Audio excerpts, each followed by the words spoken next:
The slap echoed through the diner like a thunderclap. For a moment, everything stopped. The sizzle of bacon on the griddle, the clink of coffee mugs.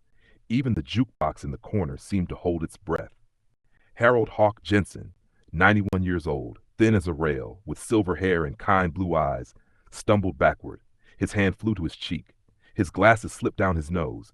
He wasn't crying from the pain. No, Hawk had survived wars. He'd seen horrors most people couldn't imagine.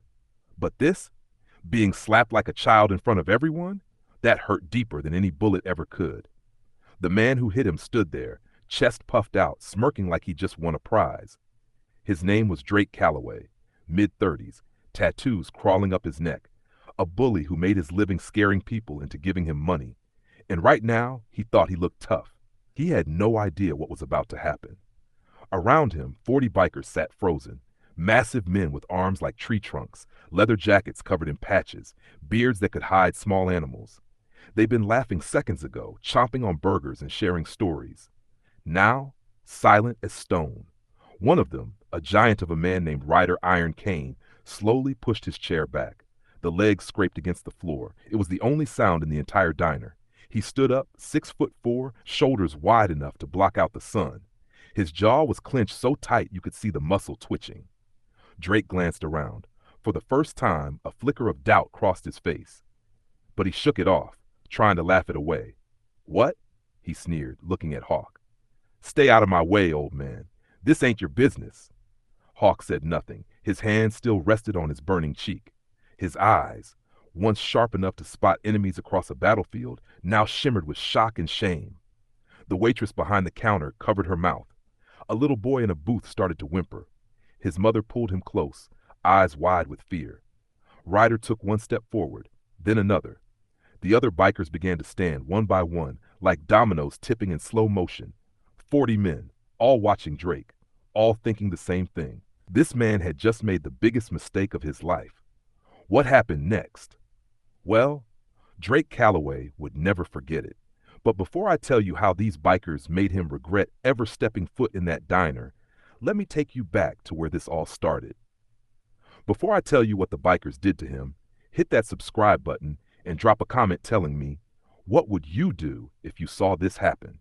Let's see who's got the guts to stand up for what's right, and tell us where you're watching from in the comments. Rusty's Roadside Diner sat on the edge of a dusty highway called Route 48. It wasn't fancy. The paint was peeling. The neon sign buzzed and flickered. Inside, the booths were cracked vinyl, and the floor was checkered black and white like a chessboard that had seen better days. But it had something money couldn't buy: heart. Every Thursday morning, the place filled with the rumble of motorcycles. The Iron Brotherhood MC rolled in like a parade, 40 strong, bikes gleaming in the sunlight. They were rough-looking, sure, tattoos, scars, voices like gravel. But they tipped well, helped the staff carry heavy trays, and always said please and thank you. And every Thursday, without fail, Harold Hawk Jensen was already there waiting. Hawk was a fixture at Rusty's, as much a part of the place as the worn-out stools or the smell of strong coffee. He'd sit at the counter every Thursday, same spot, same order, black coffee, 2 eggs over easy, and wheat toast. No butter. Doctor's orders, though he'd sneak a little jam when no one was looking. At 91, Hawk moved slower than he used to. His hands shook slightly when he lifted his mug. His back was curved from decades of carrying the weight of memories most people couldn't imagine. But his eyes, those pale blue eyes, still held something sharp, something unbreakable. Harold Hawk Jensen wasn't just any old man. He was a war hero. Korea first, then Vietnam. 2 tours in hell. He'd earned 2 Purple Hearts. One for shrapnel that still sat lodged near his spine, another for a bullet that grazed his skull and left a scar hidden beneath his silver hair. He had a Bronze Star, too, tucked away in a shoebox in his cabin, for pulling 12 men out of enemy fire when any sane person would have run the other way. But Hawk never talked about it. If you asked, he'd just smile softly and say, "I did what anyone would have done." 3 years ago, Hawk lost his wife, Evelyn, 62 years of marriage, gone in a hospital room that smelled like antiseptic and sadness. Cancer took her slowly, piece by piece, until there was nothing left but memories and an empty side of the bed. His son, Marcus, lived in California now. Good job, good family, But between work and kids and life, he only made it back twice a year, Christmas and Hawk's birthday. So Hawk lived alone in a small cabin on the edge of town. One bedroom, a porch that creaked, a dog-eared photo of Evelyn on the nightstand. Most nights, the only sounds were the wind through the pines and the hum of the old refrigerator. That's why the diner mattered so much. That's why the bikers mattered. They became his second family. The waitress, Donna, always kept his coffee topped off. The cook, Pete, knew exactly how Runny Hawk liked his eggs. And the Iron Brotherhood? They treated him like royalty. They'd pull out his chair, ask about his week, share stories, and listen when he spoke. Despite living on a small veteran's pension, Hawk always tipped generously, $5 for a $7 meal. Donna tried to refuse once. Hawk just winked and said, "You work hard, sweetheart. Let an old man feel useful." But Hawk didn't just take up space at the diner. He gave back.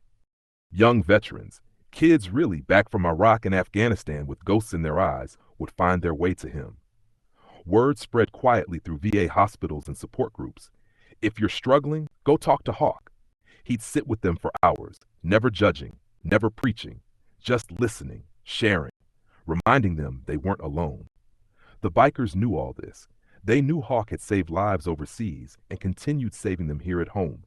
To them, he wasn't just a regular. He was a symbol, a reminder of what honor and sacrifice looked like. Ryder Iron Kane once told his club, "That man has more courage in his pinky than most people have in their whole body. We protect him, always." And they meant it. Which brings us to that Thursday morning. The morning everything changed. Drake Calloway burst through the diner door like a tornado. He was mid-30s, built like someone who spent more time at the gym than thinking. His neck was covered in tattoos, names, symbols, things that were supposed to make him look dangerous. He wore a stained tank top and jeans that hung too low. His face was twisted in anger, eyes darting around the room like a predator searching for prey. Drake was a loan shark. A small-time one, but nasty all the same. He made money by lending cash to desperate people, then charging interest so high they'd never crawl out of debt. And if they couldn't pay, Drake made sure they regretted it.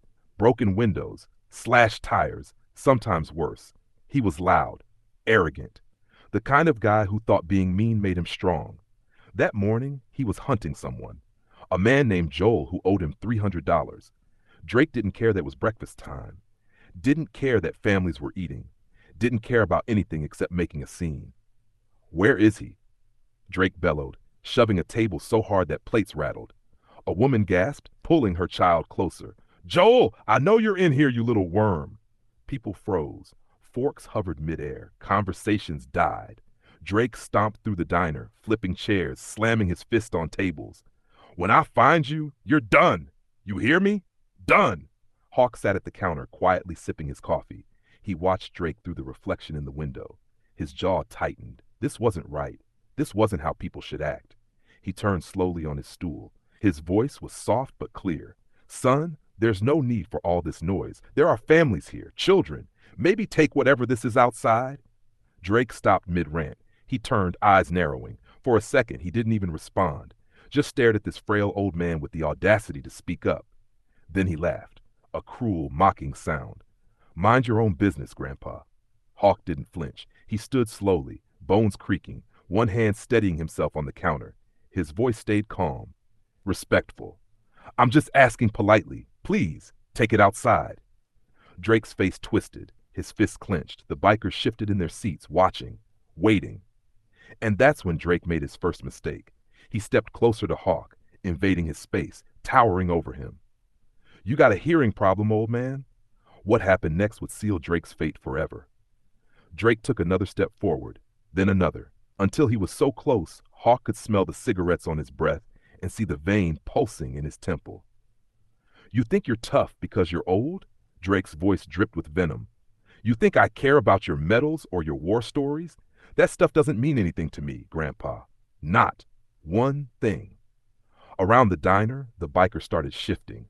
Chairs scraped softly, leather creaked, forks were set down with deliberate care. 40 pairs of eyes locked onto Drake like laser sights. The temperature in the room seemed to drop 10 degrees. At the far booth, Ryder Iron Kane sat perfectly still, but his jaw was working overtime. His knuckles had gone white around his coffee mug. Slowly, so slowly most people wouldn't notice, he raised one hand, just slightly, a signal. Hold. Not yet. The other bikers saw it. They understood. But it took every ounce of self-control not to move, not to grab Drake by his collar and drag him out into the parking lot. Not yet. Hawk didn't look at the bikers. He kept his eyes on Drake, calm as still water. His voice was steady, though quieter now. I'm not looking for trouble, son. I'm just asking you to respect the folks here. That's all. Drake threw his head back and laughed. It was loud, exaggerated, meant to make Hawk feel small. He glanced over his shoulder at the bikers, expecting them to join in. Expecting someone, anyone, to back him up. No one did. Not a single chuckle, not even a smirk. Just 40 stone-faced men staring back at him with the kind of silence that could suffocate. Drake's laugh died in his throat. His face flushed red. His ego, already fragile, already overinflated, took a hit. And nothing made Drake angrier than feeling embarrassed. He whipped back around to face Hawk. You don't tell me what to do. His voice rose, shaking with rage. You don't get to sit there all high and mighty, acting like you're better than me. Before Hawk could respond, Drake shoved him. Hard. Both hands planted on Hawk's bony shoulder, sending the old man stumbling backward. His legs that had marched through jungles and carried wounded soldiers, buckled. He grabbed the edge of the counter just in time to keep from falling, his thin fingers clutching the formica like it was a lifeline. The diner went dead silent. Even the kitchen stopped. Pete, the cook, stood frozen with a spatula in midair, eyes wide through the order window. Donna, the waitress, dropped the coffee pot she'd been holding. It clattered onto the counter but didn't break. She didn't even notice. Drake stood there, chest heaving, fists still clenched. A sick grin spread across his face. What are you gonna do, old man? He sneered. Huh? You gonna cry? You gonna call for help? Hawk steadied himself. His hands shook as he straightened his shirt. He took a slow breath, gathering himself. When he spoke, his voice trembled, not with fear, but with something deeper, something sadder. I fought for people like you to have freedom, Hawk said quietly, looking Drake straight in the eye. I watched good men die so you could wake up safe in your bed, so you could walk into places like this without fear. Don't waste that freedom being cruel. Don't waste it hurting people. For just a second, a single flickering second, something crossed Drake's face. Shame, maybe. Regret. The faintest hint that some small part of him knew he'd gone too far. But then his pride kicked back in. His anger. His need to prove he was the toughest guy in the room. And that's when Drake snapped. He pulled his arm back and slapped Hawk across the face. Crack! The sound echoed through the diner like a gunshot. Sharp. Final. Unmistakable. Hawk's glasses flew off his face, skittering across the counter and landing on the floor with a soft tink. His head snapped to the side. His frail body twisted, and he stumbled backward again, this time nearly falling. His hand flew to his cheek, red now, burning, and his eyes went wide, not with pain, with shock, with the kind of hurt that goes deeper than skin, deeper than bone. He'd been disrespected, humiliated, in front of everyone. The diner was frozen in time. Donna's hand covered her mouth, her eyes filling with tears. A little boy in the corner booth, no older than 6, started crying. His mother pulled him close, whispering, "Don't look, baby, don't look." Pete slammed the spatula down and started moving toward the door of the kitchen, but one of the bikers caught his eye and shook his head. Not yet? The bikers themselves? Every single one of them had gone rigid. Fists clenched, jaws locked, eyes blazing with a fury so intense it was a miracle the walls didn't catch fire. But they didn't move. Not yet. Ryder's hand was still raised, still signaling, wait. Drake stood there, hand still in the air from the slap, breathing hard. And then he smiled. He actually smiled, like he just won, like he was proud. That's what I thought, he muttered, turning away from Hawk like the old man was nothing, like he was trash. He took 2 steps toward the door, and that's when Ryder, Iron Cane, finally stood up. The chair scraped across the floor, slow, deliberate. Every eye in the diner turned to him. Drake froze. He turned around, and for the first time that morning, real fear flickered in his eyes. Because Ryder wasn't just standing, he was walking, slowly, purposefully, and behind him, one by one, all 40 bikers rose to their feet. Drake's smirk vanished. What happened next? Well, Drake Calloway was about to learn a lesson he'd never forget. Ryder moved through the diner like a mountain on legs. His boots hit the floor with heavy, deliberate thuds. Each step echoed, each step made Drake's heart pound a little harder. When Ryder stopped, he was less than a foot away from Drake, close enough that Drake had to tilt his head back just to meet his eyes. And when Ryder spoke, his voice was low, calm, the kind of calm that comes right before a storm tears everything apart. "You just made the biggest mistake of your life." Drake tried to laugh it off, tried to puff out his chest and act tough. "Yeah? What are you going to do about it, old man?" But his voice cracked just a little. Ryder didn't answer right away. He just tilted his head slightly and gestured with one hand. That's when Drake realized. All 40 bikers were standing now. Not just standing, moving, slowly, silently, like wolves circling wounded prey.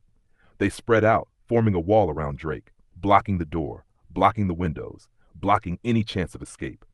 Drake's eyes darted left, then right. His breathing quickened. The diner suddenly felt a whole lot smaller. Ryder took one step closer. His voice dropped even lower. "That man you just hit? That's Harold Hawk Jensen. 2 Purple Hearts, Bronze Star. He saved 12 men in a firefight in '68 when everyone else ran. He carried them out one by one while bullets tore through the air around him." Drake's throat bobbed as he swallowed hard. Another biker stepped forward. Big guy, tattoos covering both arms. His name was Tommy Wrench Briggs, and his voice was rough as gravel. "Hawk mentored my little brother when he came back from Afghanistan. Kid had PTSD so bad he couldn't sleep, couldn't work, couldn't even look people in the eye. Hawk sat with him every week, talked him through it, saved his life." Another biker moved up, this one older, gray streaking through his beard. "He taught my daughter respect and discipline when I couldn't. I was deployed. Wife had passed. Hawk stepped in like family, helped her with homework, took her fishing, made sure she knew someone cared." One by one they spoke. "He helped me get clean when I hit rock bottom. He wrote a letter to my parole board, gave me a second chance. He sat with my mom in the hospital when I couldn't get there in time, held her hand. She wasn't alone because of him. He's the reason I'm still here." Each story hit Drake like a punch. His smirk faded. His face went from red to pale. Sweat beaded on his forehead. Ryder leaned in close now. So close Drake could see every scar, every line, every ounce of controlled fury in the man's eyes. "You think you're tough?" Ryder's voice was a whisper, but it carried the weight of thunder. "You just disrespected a hero in front of 40 veterans, men who've seen real violence, real pain, real sacrifice. We don't forget, and we sure as hell don't forgive." Drake tried to speak, but nothing came out. Ryder straightened up, pulling his phone from his jacket pocket. He held it up, screen facing Drake. "Here's what's going to happen. We're not going to hurt you. That's too easy, too quick. You don't get off that simple." 2 bikers grabbed Drake by the arms, not rough but firm, and started walking him toward the door. He tried to resist, but it was like fighting against steel. They moved him outside into the bright morning sun, into the parking lot where 40 motorcycles gleamed in neat rows. The other bikers followed. So did Donna. So did Pete. Even some of the customers peeked through the windows.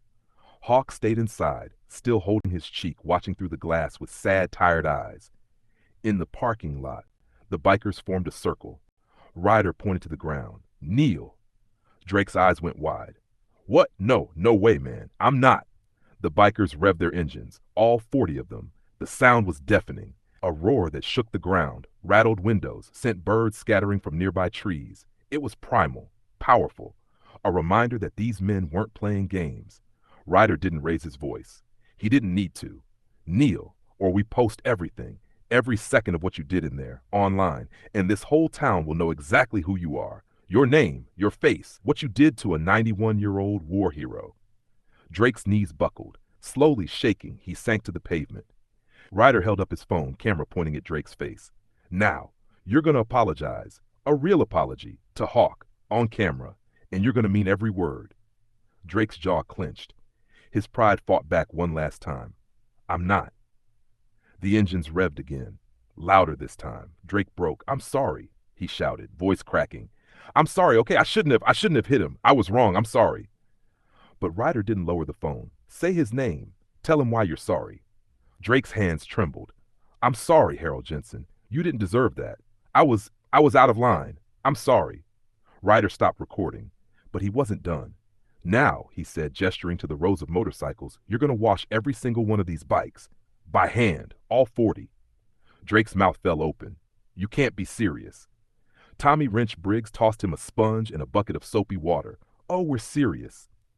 And so, for the next 3 hours, Drake scrubbed, on his knees, under the hot sun, while the bikers sat in lawn chairs, sipping cold drinks, taking pictures and videos. They posted them online with captions like, "This is what happens when you disrespect a hero." The videos went viral.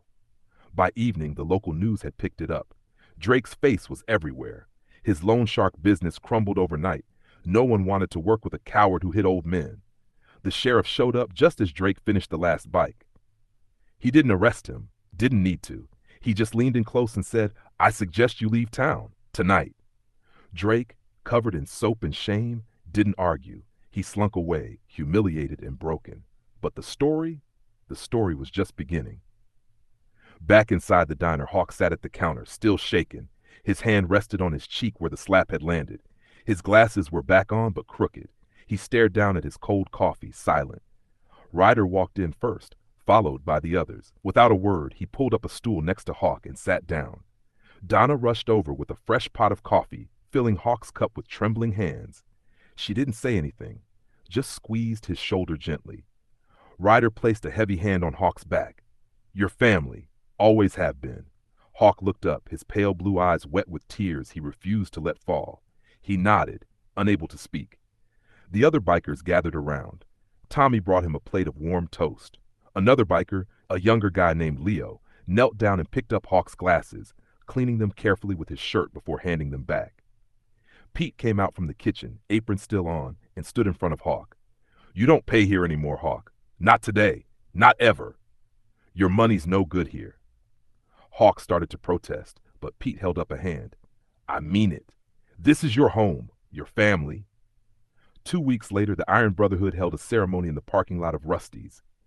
They presented Hawk with a custom black leather vest. On the back, embroidered in gold thread, were the words, "Honorary Member, Harold Hawk Jensen, Hero." Beneath it, his rank and service years were stitched with care. When they draped it over his shoulders, Hawk broke down. Tears streamed down his weathered face. "I thought those days of brotherhood were behind me," he whispered. "I thought I'd lost that forever when Evelyn passed. Thank you, thank you." The bikers didn't stop there. They organized a fundraiser, a big one, for Hawk and other elderly veterans in town. They raised over $15,000, enough to cover medical bills, home repairs, and groceries for a year. As for Drake, he was never seen in town again. Rumor had it he moved 3 states over, trying to outrun his shame. But the internet never forgets. And neither did the people of that small town. Respect isn't given because of age. It's earned through character.